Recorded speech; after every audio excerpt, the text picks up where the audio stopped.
Welcome. Thank you very, very much for joining us at TowerXchange Meetup Asia. Thank you. Thank you for having me. So, Minister, could you please provide an overview for our audience of Malaysia's current status in terms of telecommunications and digital infrastructure?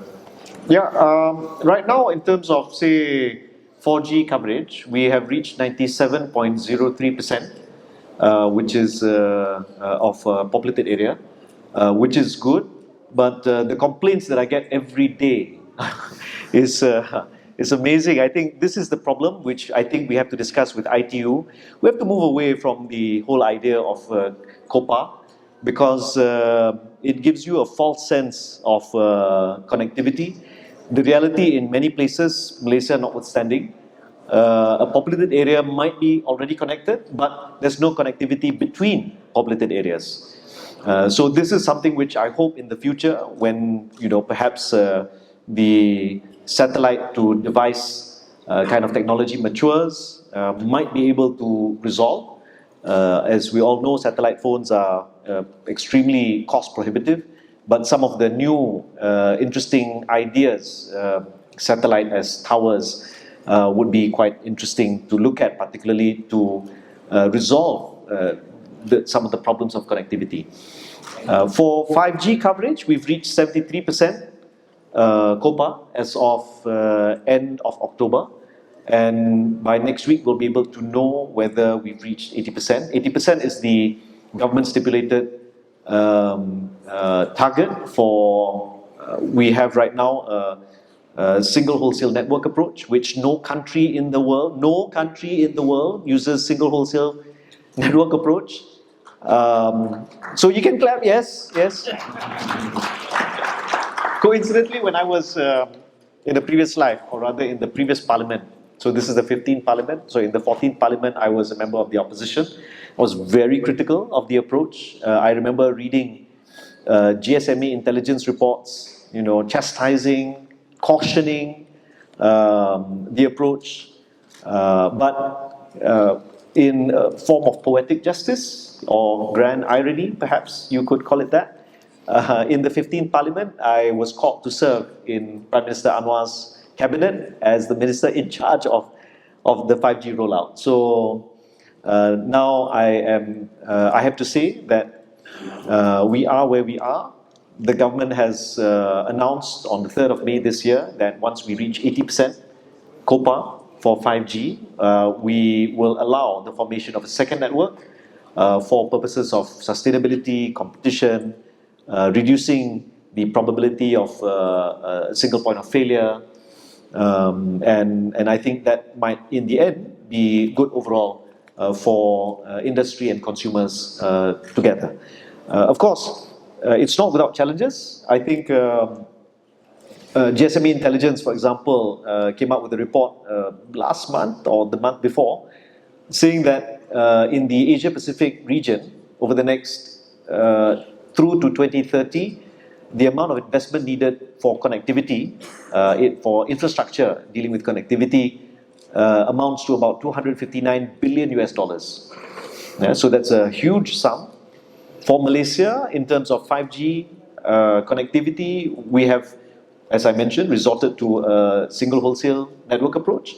It is not without its challenges, particularly in terms of funding. So I think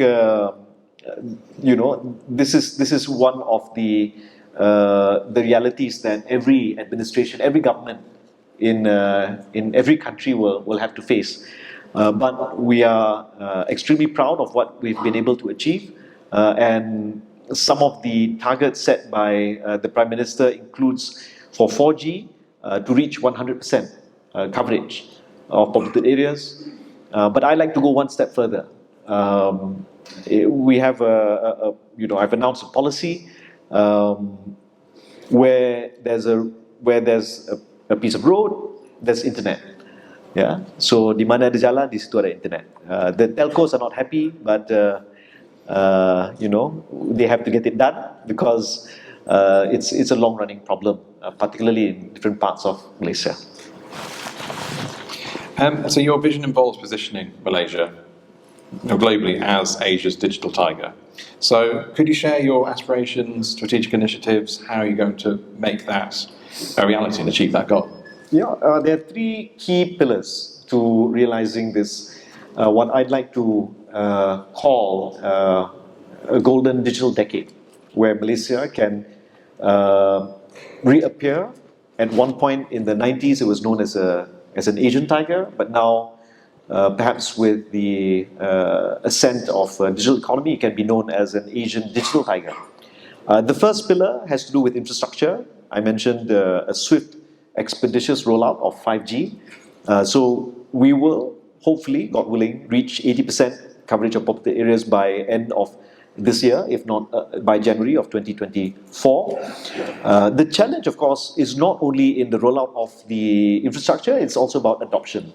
Not only among retail consumers, but particularly among industry, small, medium enterprises, these kind of corporations and specific sectors like ports, heavy industry, manufacturing, that can really, and also logistics, that can really take advantage of what 5G brings to the table. The second pillar has to do with security, particularly cyber security and data protection. As you are all well aware, in ASEAN, we don't have a GDPR equivalent.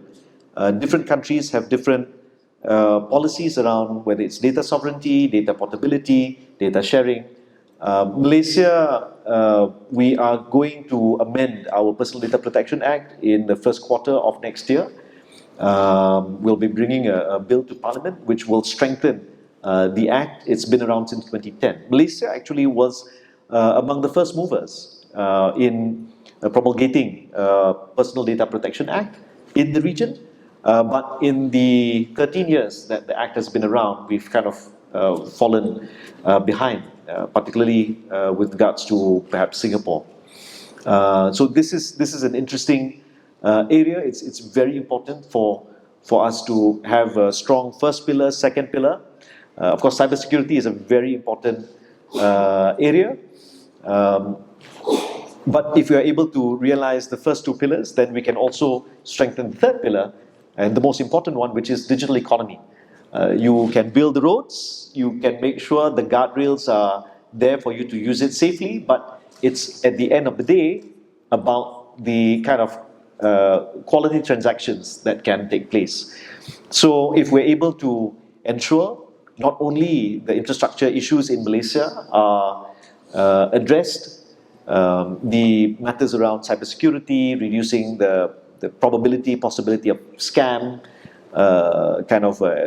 scam activities from happening, and then strengthening personal data protection not only in Malaysia but also in ASEAN. So just as a quick aside, Malaysia will chair ASEAN in 2025, and I think one of the big areas that we like to see close collaboration with ASEAN counterparts is in the field of data protection.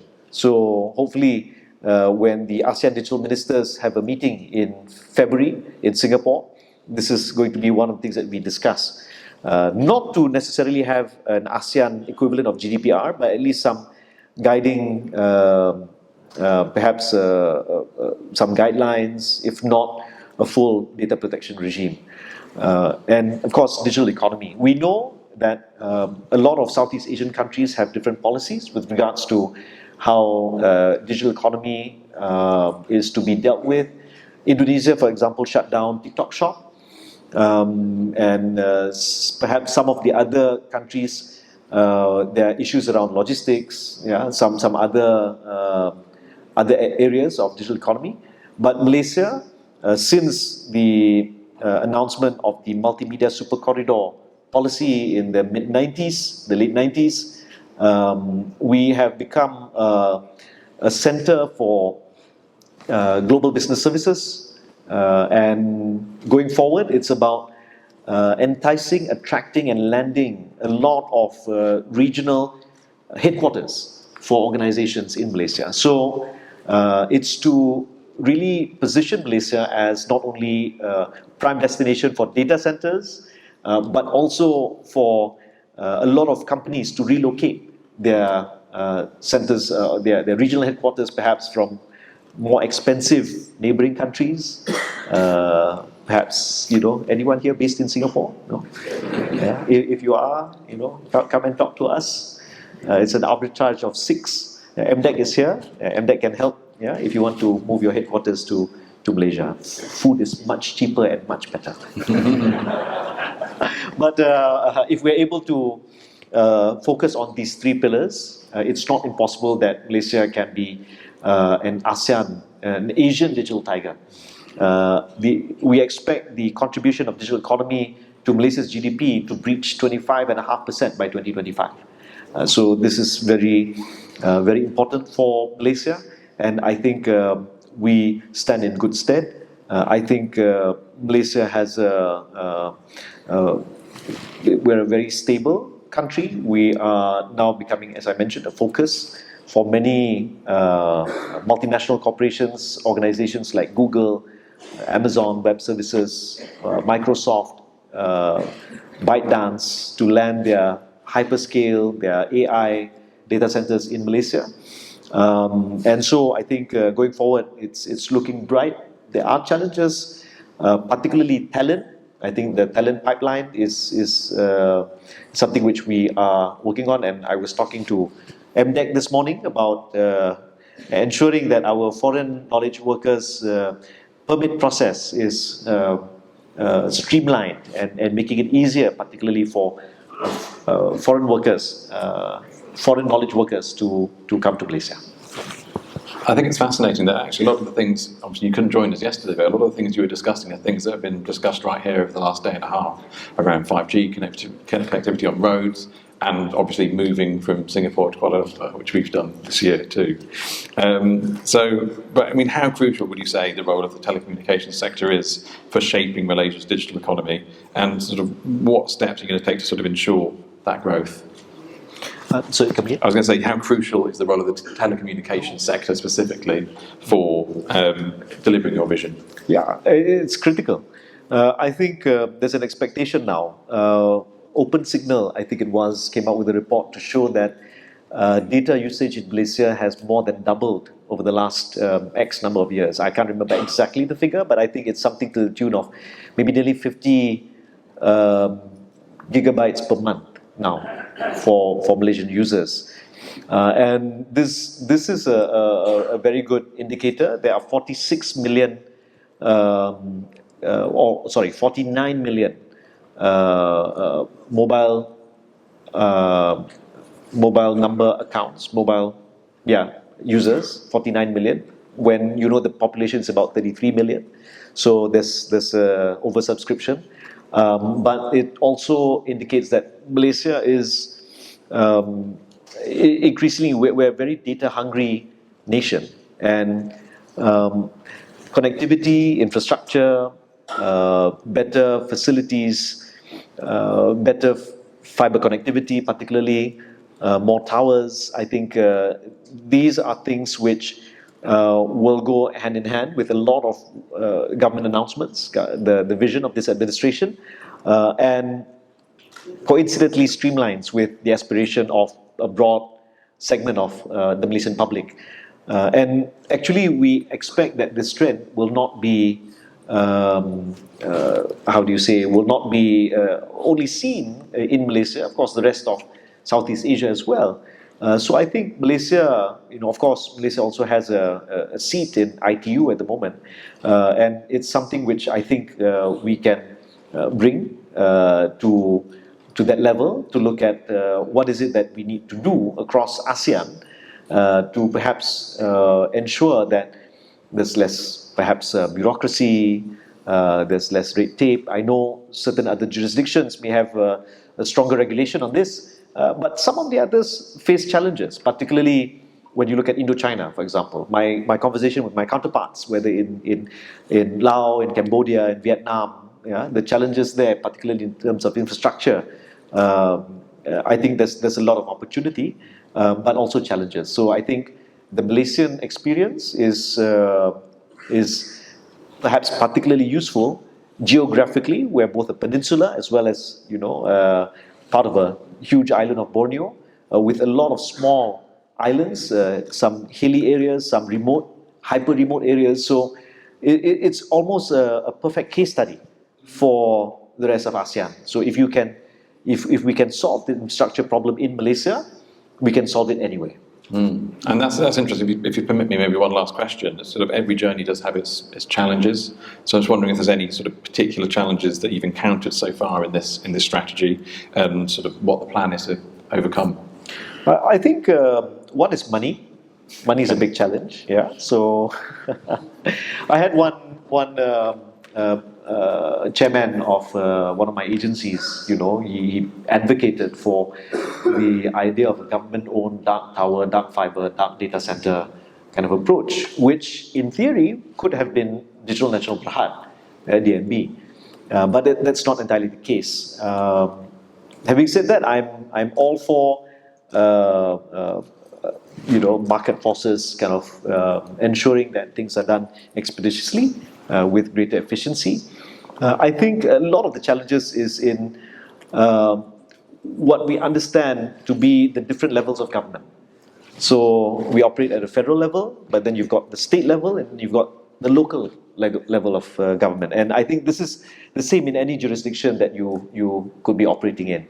And that's why that coordination, not only within at the federal level for Malaysia, but also across the region. This is a challenge, largely because this is the reality. In a lot of at the local government level, a lot of the local governments view the infrastructure sector as a major source of income, right? So whether it's fees and permits or charging exorbitant fees for per meter run, for laying fiber. So it's trying to coordinate a lot of the different vested interests because that should not stand in the way of better, greater, more meaningful connectivity for ordinary users, given that digital economy fundamentally could be a great leveler. And in order to reduce the inequality that we see in the world, connectivity will play a major role. So I don't view it really as an infrastructure problem, a legislative or governance issue. It's actually a moral question. So if we want to reduce inequality, we've got to work together, and that's how I'm and the administration is seeing it. Wonderful. Well, I don't have any more questions for you, but I just want to say thank you so much for coming to our little event and sharing us some of your vision for Malaysia. So I would like to ask everyone to say thank you as well. Thank you.